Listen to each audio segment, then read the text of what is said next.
Ah, Blood Drive.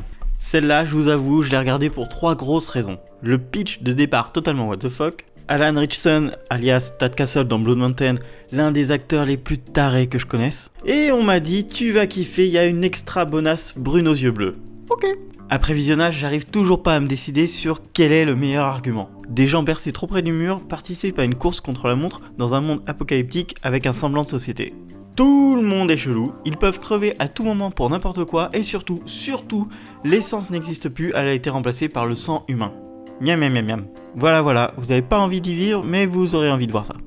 Blood Drive est à voir, ça dure pas longtemps, 13 épisodes seulement, la série est terminée et il y a une vraie fin, un chouïa ouverte. L'esthétique est remarquable, les mecs se sont fait extra plaisir sur le côté chaud et le côté punk à donf. C'est du sci-fi et je continue à dire que sci-fi ne mérite pas du tout sa réputation d'avoir des séries bonnes mais kitsch à l'esthétique. La qualité d'image est excellente autant que le contenu. De mon visionnage, ce que je retiens particulièrement, c'est forcément la première scène d'arrivée dans l'épisode 1. Ça restera dans les annales. If you know what I mean. Oui, parce que en plus du gore et du glauque, il y a pas mal de sexe suggéré. On n'est pas sur HBO quand même. Les personnages féminins sont toutes, je dis bien toutes, ultra badass, que ce soit l'héroïne, son antagoniste ou des personnages secondaires. Il n'y en a aucune qui est venue pour trier des perles.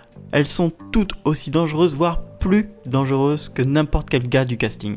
Et en parlant de gars du casting, Alan Ritchson m'a encore une fois impressionné. Il est complètement débile et joue avec intelligence et sérieux.